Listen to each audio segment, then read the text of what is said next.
Good morning बच्चों। आज हम पाठ 10 एक दिन की बादशाहत पढ़ेंगे और समझेंगे। शुरू करते हैं। आरिफ, सलीम, चलो फ़ौरन सो जाओ। अम्मी की आवाज़ ऐन उस वक्त आती थी जब वे दोस्तों के साथ बैठे कव्वाली गा रहे होते थे या फिर सुबह बड़े मज़े में आइसक्रीम खाने के सपने देख रहे होते थे कि आपा झिंझोड़ कर जगा देती। जल्दी उठो, स्कूल का वक्त हो गया। दोनों की मुसीबत में जान थी। हर वक्त पाबंदी, हर वक्त तकरार। अपनी मर्जी से चू भी ना कर सकते थे। कभी आरिफ को गाने का मूड आता तो भाईजान डांटते, चुप होता है या नहीं, हर वक्त मेढक की तरह टर्राए जाता है। बाहर जाओ तो अम्मी पूछती, बाहर क्यों गए? अंदर रहते तो दादी चिल्लाती, हाय मेरा दिमाग फटा जा रहा है शोर के मारे। अरे रजिया, ज़रा इन बच्चों को बाहर हाँक दे, जैसे बच्चे ना हुए मुर्गी के चूजे हो गए। तो अब तक हमने पढ़ा कि आरिफ और सलीम राम के दो बच्चे हैं। वे उनके संग क्या होता है वो ये बता रहे हैं। जब वो कभी उनको जल्दी से सोना नहीं होता था, बैठ के दोस्तों के संग गपशप मार रहे होते थे, तो उनकी मम्मी आवाज़ लगा कहती है, अरे जल्दी सो जाओ। और कभी सोए होते थे, सुंदर आइसक्रीम खाने का सपना देख रहे होते थे, तो उनकी आपा यानी बड़ी दीदी उनको हिला हिला के उठा देती कि जल्दी उठो, स्कूल का टाइम हो गया है। दोनों की हर वक्त मुसीबत में जानती, क्योंकि वो सोचते कि हमारे पर हर वक्त पाबंदी लगा रखी लोगों ने, यानी हमें अपने कंट्रोल में रखना चाहते हैं। अपनी मर्ज़ी से हम कुछ भी नहीं कर सकते हैं। कभी हमारा मन गाने को करता है तो भाईजान डांट देते हैं। वो कहते चुप जा, मेढक की तरह टर्राता रहता है। बाहर जाते हैं तो अम्मी पूछती, बाहर क्यों गए? अंदर रहते हैं तो दादी चिल्लाती कि मेरे को हल्ला मचा के मेरा दिमाग फटा जा रहा है, इनको बाहर भगा दो। आगे देखते हैं। दोनों घंटों बैठकर इन पाबंदियों से बच निकलने की तरकीबें सोचा करते। दोनों से तो सारे घर को दुश्मनी हो गई थी। लिहाजा दोनों ने मिलकर एक योजना बनाई और अब्बा की खिदमत में एक दरखास्त पेश की कि एक दिन उन्हें बड़ों के सारे अधिकार दे दिए जाएं और सब बड़े छोटे बन जाएं। तो इस मुसीबत से निकलने के लिए उन्होंने सोचा क्या करें। तो उन्होंने अपने पापा के पास, अब्बा यानी पापा से इसके बारे में बात की और उनके खिदमत में बने उनके सामने अपनी अर्जी एक एप्लीकेशन की तरह एक बात की कि प्लीज़ हमारी ये बात मान करके एक दिन के लिए हमें घर का बड़ा बना दीजिए और हमारे घर के सारे छोटे बन जाए। कोई ज़रूरत नहीं है उधम मचाने की, अम्मी ने अपनी आदत के अनुसार डांट पिलाई। लेकिन अब्बा जाने किस मूड में थे कि सिर्फ मान गए बल्कि यह इकरार भी कर बैठे कि कल दोनों को हर किस्म के अधिकार मिल जाएंगे। अम्मी ने तो उन्हें, जब अब्बा से उन्होंने ये बात की तो अम्मी ने उन्हें डांट दिया। लेकिन अब्बा जाने उस दिन किस मूड में थे, कहने का मतलब है कि शायद कुछ अच्छे मूड में होंगे उस दिन। तो उन्होंने तुरंत बच्चों की बात को मान लिया और उनसे कह दे कि ठीक है, कल तुम घर के सबसे बड़े हो गए, सारे घर के बड़े लोग तुम्हारी बातों को मानेंगे और जो काम वो करते थे वो काम तुम कर सकते हो। अम्मी ने चाहा क्या हुआ, अगले एक झापट रसीद करके सो रहे कई घंटे, मगर याद आया कि आज तो उनके सारे अधिकार छीने जा चुके हैं। जल्दी उठे। दादी ने सुबह की नमाज पढ़ने के बाद दवाई खाना और बादाम का हरीरा पीना शुरू किया।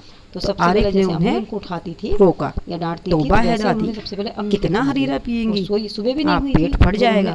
और दादी ने हाथ उठाया, मारने जाता था हिला हिला के। पहले उन्होंने अम्मी को परेशान किया तो अम्मी ने थप्पड़ मारने का जैसे हटाया तो तब उनको याद आ गया कि आज तो सारे अधिकार ही उन्होंने बड़े काम करना शुरू। उसके बाद उन्होंने दादी का डांटा। दादी ने नमाज पढ़ी। नमाज होती है पूजा करना, जैसे हम लोग जिसको पूजा करना कहते हैं तो मुसलमान लोग उसको नमाज पढ़ना कहते हैं। नमाज पढ़ने के बाद उन्होंने दवाई खाई। बादाम का हरीरा, मैंने बादाम का जूस पीना समझ लीजिए। एक जूस तरीका होता है, दूध में बादाम डाल के पकाया जाता है, जिसको वो लोग हरीरा कहते हैं। वो उन्होंने पीना शुरू किया तो उनको भी उन्होंने डांट दिया। जैसे खाने पीने में दादी उनको टोकती थी तो उसने दादी को टोक दिया। नाश्ता मेज पर आया तो आरिफ ने खानसाना से कहा, खानसाना रसोईया को कहते हैं, यानी कि किचन में जो कुक होता है, अंडे और मक्खन वगैरह हमारे सामने रखो, दलिया और दूध बिस्कुट इन सबको दे दो। आपा ने कहर भरी नज़रों से उन्हें घूरा, मगर बेबस थी, क्योंकि रोज़ की तरह आज बहुत तर माल अपने लिए नहीं रख सकती थी। सब खाने बैठे तो सलीम ने अम्मी को टोका, अम्मी ज़रा अपने दांत देखिए, पान खाने से कितने गंदे हो रहे हैं। मैं तो दांत मांज चुकी हूँ, अम्मी ने टालना चाहा। नहीं, चलिए उठिए, अम्मी निवाला तोड़ चुकी थी, मगर सलीम ने ज़बरदस्ती कंधा पकड़कर उन्हें उठा दिया। अम्मी को गुसलखाने में जाते देखकर सब हंस पड़े, जैसे रोज़ सलीम को ज़बरदस्ती भगा के हंसते थे। आज वही काम कर रहे थे जो बड़े उनके थे। उन्होंने जैसे खाने के लिए भेजे, जो खाना उनको मिलता था दलिया और बिस्कुट, उन्होंने कहा सबको दे दो और हमारे को मक्खन और अंडे दो। इससे दीदी को भी बड़ा गुस्सा आया क्योंकि वो ऐसा ही करती थी उनके लिए। उन्होंने अम्मी को दांत के लिए टोका और अम्मी को गुसल खाने में यानी बाथरूम की तरफ भेजा, तो सबको बहुत हंसी आ गई क्योंकि रोज़ उसको भेजा जाता था और उसने अम्मी को भेज दिया है।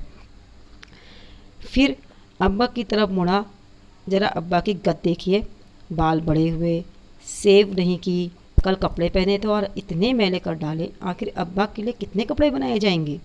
यह सुनकर अब्बा का हंसते हंसते बुरा हाल हो गया।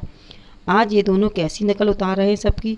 मगर फिर अपने कपड़े देखकर वो सचमुच शर्मिंदा हो गए। थोड़ी देर बाद जब अब्बा अपने दोस्तों के साथ बैठे अपनी नई गज़ल लहक लहक कर सुना रहे थे, तो आरिफ फिर चिल्लाने लगा, बस कीजिए अब्बा, फ़ौरन ऑफिस जाइए। तो उसके बाद अब्बा को जब उन्होंने मजाक बनाए कपड़ों के लिए डांटा, तो पहले तो अब्बा को बहुत हंसी आई कि कैसे ये सबकी मजाक जैसा ही करके लोगों की नकल उतार रहे हैं बड़ों की और वैसा ही काम करवा रहे हैं। लेकिन जब उन्होंने अपने कपड़े देखे तो उन्हें वास्तव में शर्म आया कि मेरे कपड़े वास्तव में गंदे हो रहे हैं। और बाद में जब वो अपने दोस्तों के संग गज़ल सुना रहे थे, अपने दोस्तों से बैठे थे, तो अब्बा ने फिर से आरिफ ने उनको टोक दिया कि बस कीजिए अब्बा, बहुत देर हो गई, जल्दी से तैयार हुई और ऑफिस को जाइए। जब उन्होंने अब्बा को डांटना शुरू किया तो अब्बा ने कहा, चू चू चुप। अब्बा डांटते डांटते रुक गए। बेबसी से गज़ल की अधूरी पंक्ति दांतों में दबाए पांव पटकते आरिफ के साथ बोलिए, रजिया ज़रा मुझे 5 रुपये तो देना। अब्बा दफ्तर जाने को तैयार होकर बोले, 5 रुपये का क्या होगा, कार में पेट्रोल तो है। आरिफ ने तुनक कर अब्बा की जान की नकल उतारी, जैसे अब्बा कहते थे, एक अदनी का क्या करोगे, जेब खर्च तो ले चुके। थोड़ी देर बाद खानसामा आया। बेगम साहब आज क्या पकेगा? आलू, गोश्त, कबाब, मिर्चों का सालन। अम्मी ने अपनी आदत के अनुसार कहना शुरू किया। खानसामा रसोई को कहते मैंने बताया। तो अब्बा को डांटने के बाद जब आया तो क्या हुआ, नहीं नहीं ये चीज़ें नहीं पकेंगी। सलीम ने किताब रखकर अम्मी की नकल उतारी। आज गुलाब जामुन, गाजर का हलवा और मीठे चावल पकाओ। लेकिन मिठाइयों से रोटी कैसे खाई जाएगी?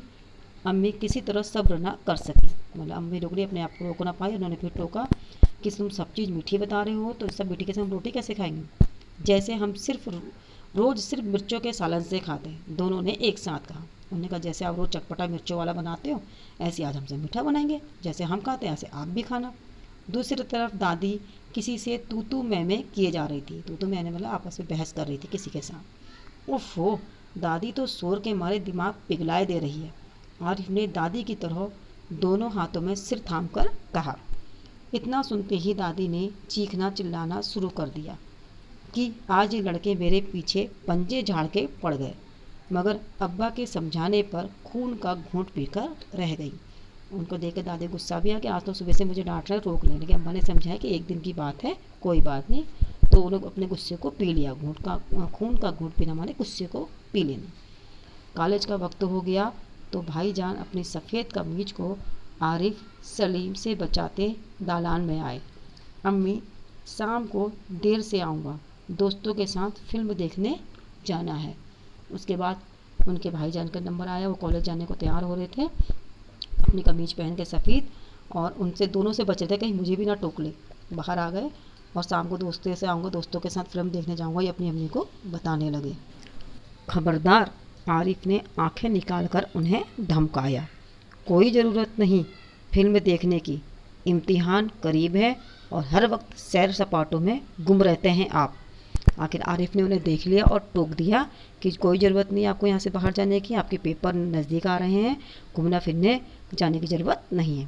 पहले तो भाईजान एक करारा हाथ मारने लगे, फिर कुछ सोचकर मुस्कुरा पड़े। लेकिन हजूरे आली दोस्तों के साथ खाकसार फिल्म देखने की बात पक्की कर चुके हैं, इसीलिए इजाज़त देने की मेहरबानी की जाए। उन्होंने हाथ जोड़ के कहा। पहले तो उन्हें गुस्सा आया और मारने को लड़के, लेकिन फिर मुस्कुरा के हंसते हुए उन्हें पटाने की कोशिश करने लगे।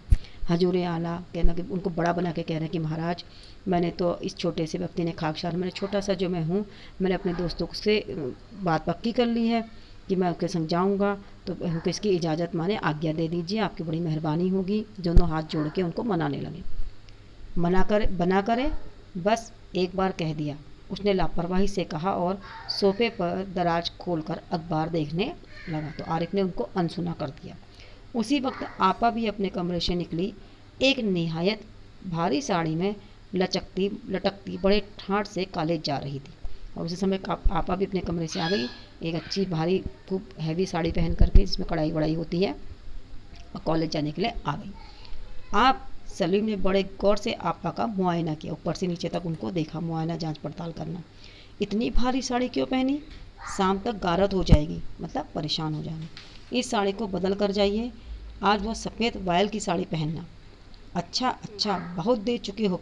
आपा चिढ़ गई, आपा को गुस्सा आ गया। हमारे कॉलेज में आज फंक्शन है। उन्होंने साड़ी की सिकने दुरुस्त की, साड़ी को ठीक करते हुए बोले कि आज तो हमारे कॉलेज में फंक्शन है। हुआ करे, मैं क्या कर रहा हूँ, सुना नहीं? अपनी इतनी अच्छी नकल देखकर आपा शर्मिंदा हो गई, क्योंकि आपा भी उनके संग ऐसा ही करती थी। जब वो कोई अच्छे कपड़े पहनते तो उन्हें टोक के बदलवा देते थे। तो आज उन्होंने वही काम किया, जिसको आपा को शर्म भी महसूस हुई। बिल्कुल इसी तरह वह आरिफ और सलीम से उनकी मनपसंद कमीज उतरवाकर निहायत बेकार कपड़े पहनने का हुक्म लगाया करती है। आज का दिन उनका हुआ। दूसरी सुबह हुई, पूरा दिन खत्म हो गया, उन्होंने हुक्म करा। दूसरे दिन फिर सुबह हुई। सलीम की आंख खुली तो आपा नाश्ते की मेज सजाए उन दोनों के उठने का इंतजार कर रही थी। अम्मी खानसाना को हुक्म दे रही थी कि हर खाने के बाद एक मीठी चीज़ जरूर पकाया करो। अंदर आरिफ के गाने के साथ भाईजान मेज का तबला बजा रहे थे और अब्बा सलीम से कह रहे थे, स्कूल जाते वक्त एक चवन्नी जेब में डाल लिया करो, क्या हर्ज है। तो जब पहले दिन उन्होंने सबको सब फोटो का उनकी तरह काम किया, तो दूसरे दिन जब सुबह हुई, उनका एक दिन का अधिकार ख़त्म हो गए, तो उन्होंने देखा कि जैसे उठे तो जो काम होते थे सब उल्टे हो रहे हैं। जो भाईजान उनको गाने के लिए डांटते थे, वो गाना सलीम के साथ बैठ के गाना गा रहे हैं, मेज पर ढोलक बजा रहे हैं उनके साथ। और अम्मी जो है रसोई से कह रही कि कुछ खाने में मीठा भी बना दिया करो। अब्बा उनको कह रहे हैं कि बेटा स्कूल जाते समय एक चवन्नी जेब में डाल लो, क्या दिक्कत है, कोई परेशानी नहीं है। तो आज सब उन्होंने देखा कि सब कुछ इस तरीके से किया जा रहा है जो उनको भी पसंद है। ये एक उर्दू की कहानी है जिसको जिलानी बानो ने लिखा हुआ है। पढ़िए और समझिए। अगले पार्ट में हम इसकी बुक एक्सरसाइज करेंगे। धन्यवाद।